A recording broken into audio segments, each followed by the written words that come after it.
Hello বন্ধুরা, good morning সবাইকে। তোমরা কীরকম আছো? আমি তো খুবই ভালো আছি, আশা করি তোমরা সবাই ভালো আছো। আজ অনেক দিন পর একটা ভিডিও নিয়ে তোমাদের সামনে চলে এসেছি, তো দেখতে থাকো আমার এই ব্লগটা যখন করেছি সকাল 8টা কি 8:30 হবে, আমাদের ঘরে একজন নিয়ে এসেছিলেন অনেকগুলো কুমড়ো ফুল। ওইগুলো আমি একটা গামলাতে উঠে রেখেছি, আর এগুলো দিয়ে দুপুরবেলা বানানো হবে কুমড়ো ফুলের বড়া। এই ফুলের বড়াটা খেতে সত্যিই ভালো লাগে, খুবই ভালো লাগে। আর ওইদিকে দেখো দিদিভাই লেগে পড়েছে ছাদের সিঁড়িগুলো ঝাড় দিচ্ছে, আর ওইগুলো মোছা টুচা করে পরিষ্কার করে নেবে। আর এই ব্লগটা হচ্ছে একটা শনিবারকার ব্লগ, অনেক আগের একটা ব্লগ আর কি। বাড়িতে অনেক ফাংশন ছিল, যার দরুন তো ভিডিও করেছি ঠিকই, কিন্তু এডিট করতে পারিনি আর তোমাদের সাথে শেয়ারও করা হয়নি। দিদিভাই তো কাজ টাজ করে নিচ্ছে, ওইদিকে আমিও অনেকগুলো কাপড় চোপড় ভিজিয়ে রেখেছি, যেগুলো এখন ধুয়ে দিয়েছি। আর সত্যি বলতে কি, বৃহস্পতিবার পর্যন্ত আমার ছেলের এক্সাম ছিল, আর আমি তো ছেলেকে নিয়ে সেই সকালবেলা ঘুম থেকে বেরিয়ে যাই, আর ঘুম থেকে উঠে তো সে কাজগুলো আর করা সম্ভব না, স্কুলে যাওয়ার জন্য রেডি হতে হয়, আর কাজ টাজও হয় না। আর স্কুল থেকে আসতে আসতে 1টা বেজে যায়, তারপরও আর অন্য কাজ করার ইচ্ছে থাকে না। আর দিদিভাই রান্নাবান্না নিয়ে ব্যস্ত থাকে। একজন ঘরে থাকলে ধরো একজন রান্নাবান্না করলে আর একজন অন্য কাজ করা যায়, কিন্তু আমি তো আর ঘরে থাকি না। বৃহস্পতিবার পর্যন্ত ঘরে আমি ছিলাম না, আর শুক্রবারে অন্য কাজে ব্যস্ত হয়ে পড়েছিলাম, তো আর কাজগুলো হয়নি। আর আজ হচ্ছে শনিবার, তো শনিবারে সব কাজ একসাথে এসে পড়েছে, একসাথে আজ করতেই হবে, কারণ কাল রবিবার, তো রবিবারে আমাদের বাড়িতে ফাংশন আছে। তো ফাংশনটা কি, তোমরা ব্লগটা দেখলেই বুঝতে পারবে, লাস্ট অবধি আমি বলেই দেবো তোমাদেরকে কি ফাংশন। আর আমি কিছু ব্ল্যাঙ্কেটের কাভার, তারপর লেপের কাভার, ওইগুলো ধুয়ে দিয়েছি। তো সাদা জিনিস ধুলে তো একটু নীল দিতে হয়, তো নীল তো দিয়েছি, দেখো একদম বেশি দিয়ে দিয়েছি, পুরোটা নীল হয়ে গেছে। তো দেখি এগুলো শুকানোর পর হয়তো নীলটা একটু পাতলা হতে পারে, তো রোদে দিয়েই দিই।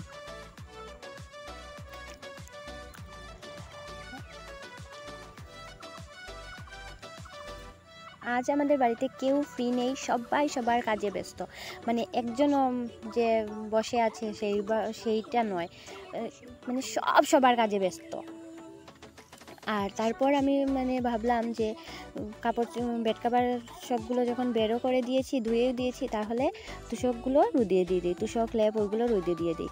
আর দিচ্ছি ঠিকই আবার ভাবছি যে অল্প পরে তো ওইগুলো আবার তুলে নিতে হবে, কারণ প্যান্ডেল করা হবে বাড়িতে, তো ওগুলো আর তো বাইরে রাখতে পারবো না। ছাদে দিয়েছি অনেকগুলো, কিন্তু ছাদে আর জায়গা নেই, তাহলে ভাবলাম যে ওখানেই দিয়ে দিই, একটু পরে না হয় উঠিয়ে নিব, কারণ ছাদে প্যান্ডেল বানানো হবে, আর ওইগুলো তো এখানে রাখলে আর ওরা কাজ টাজ করতে পারবে না।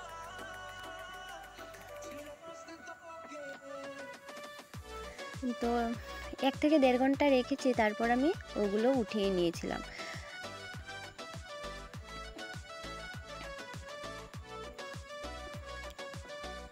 আর ওইদিকে যে সাদা কাপড়গুলো আমি ধুয়ে দিয়েছি, ওইগুলো আমি রোদেও দিয়ে দিয়েছিলাম। বেশি সময় রাখতে পারিনি, 1 থেকে 1.5 ঘন্টা রেখেছি, কিন্তু ব্ল্যাঙ্কেটের কাভারগুলো শুকিয়ে গিয়েছিল, তো আমার একদিকে লাভই হয়েছে আর কি। তারপর দেখো আমি ঘরগুলো ঝাড়টার দিতে লেগে পড়েছি। ভাবলাম সবগুলো যখন ঘর থেকে বের করে দিয়েছি কাপড় চোপড়, তো ঘরগুলো ঝাড়টারও দিয়ে দিই। আর ওইদিকে দিদিভাই লেগে পড়েছে ঠাকুরের বাসনপত্রগুলো ধোয়ার জন্য। তো তোমাদেরকে এখন বলেই দিই, কাল হলো আমাদের বাড়িতে সূর্যব্রত হবে। এই ব্রতটার নিয়ম অনেক কঠিন, আমি আগে শুনেছি ব্রত, কিন্তু কখনো করিনি, তো এখন আমরা 2 জা মিলে এই ব্রতটা করব।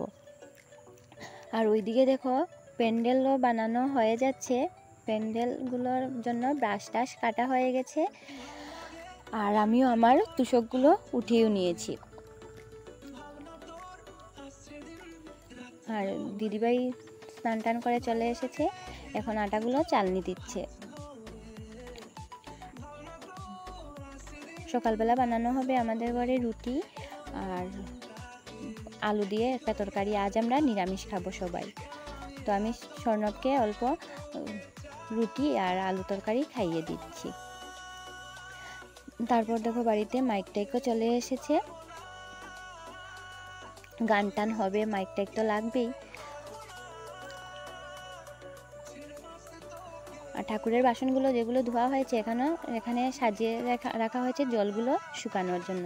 আর ওইদিকে তারা লেগে পড়েছে পান টানগুলো ধোয়ার জন্য, ধুয়ে ধুয়ে পরিষ্কার করছে। প্যান্ডেলটা প্রায় হয়ে এসেছে, এখন স্কিন টিন লাগানো হবে আর কি। আর দেখো 2:30 বেজে গেছে, এখনও আমার কাজগুলো কমপ্লিট হয়নি। মানে কী যে কাজ করছি খুঁজেই পাচ্ছি না, অনেকগুলো কাজ করেছি কিন্তু মানে শেষ হচ্ছে না। আর তারপর দেখো আমি লেগে পড়েছি হাঁড়িগুলো কালার করতে। 3টে হাঁড়ি আমি আমার যা মিলে ব্রতটা করব। তো ওই ব্রতের জন্য হাঁড়ির মধ্যে প্রদীপ বসিয়ে প্রদীপ জ্বালানো হবে। তো এই প্রদীপটা জ্বালানো হবে সোমবার না সরি রোববার সকালবেলা প্রায় 3টে থেকে জ্বালানো হবে। আর 3টে না, যদিও 4টে হবে আর কি, 4টে থেকে জ্বালানো হবে। আর রাত অবধি প্রায় 8টা অবধি এই প্রদীপটা জ্বলবে, মানে নেবানো হবে না আর কি, আর ঘি দিয়ে জ্বালানো হবে। তার জন্য মানে ওই হাঁড়িগুলো কালার করছি। হাঁড়ির মধ্যে প্রদীপ বসানো হবে যাতে বাতাসে নিভে না যায়, তার জন্য হাঁড়ির মধ্যে বসানো হবে আর কি। আর এই হাঁড়িগুলো কালার করতে আমার প্রায় 2 থেকে 2.5 ঘন্টা লেগে গেছে, একটু সুন্দরের জন্য আর কি, আর কিছু না। কালার না করলেই হয়, তবুও কালার করেছি। তারপর দেখো সন্ধ্যেবেলা কাকিমণি বসে পড়েছেন ঠাকুরের জন্য চিড়ের নাড়ু আর কি খইয়ের নাড়ু, ওইগুলো বানাতে বসে পড়েছেন। আর হচ্ছে গিয়ে নারকেলের নাড়ু, চিড়ে নারকেল আর খইয়ের নাড়ু কাকিমণি বানিয়েছেন। আর এই ব্রতটা বলতে কি শনিবার, তো ওই শনিবারে এই ব্রতের জন্য অধিবাস দেওয়া হয়।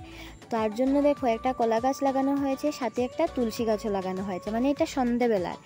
আর কাকিমণি এখানে বানাচ্ছেন দেখো মাটি দিয়ে 2টো গর্ত টাইপের রকম কি করে যেন একটা বানিয়েছেন। ওই গর্তের মধ্যে কাল সকালবেলা একটা গর্তের মধ্যে দুধ আর একটা গর্তের মধ্যে জল দেওয়া হবে। তারপর আমরা এখানে বসে পুজো করব আর কি।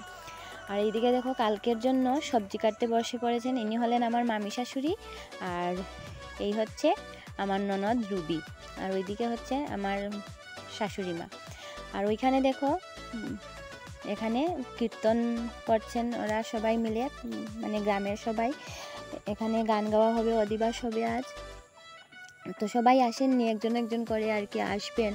তারপর প্রায় 10টা সাড়ে 10টা পর্যন্ত অধিবাস হবে আর কি, গান টান হবে, ধামাইল হবে, এইগুলো হবে, একজন একজন করে সবাই আসছেন।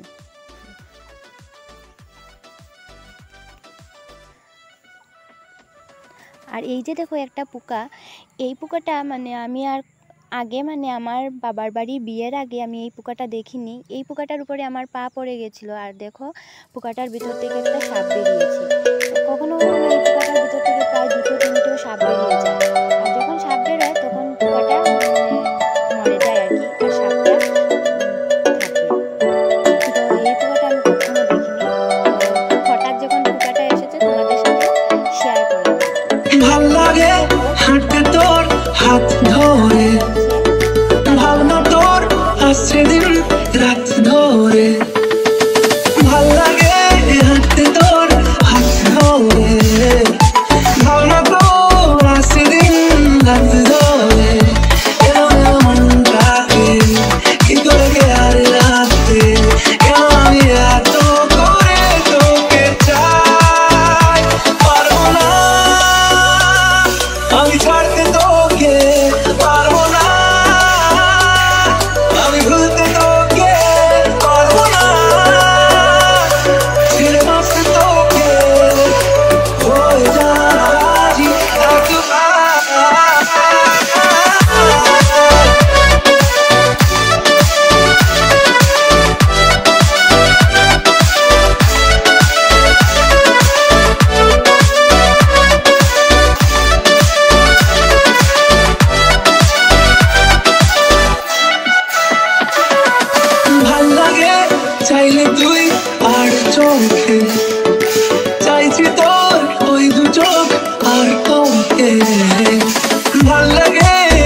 কাউকে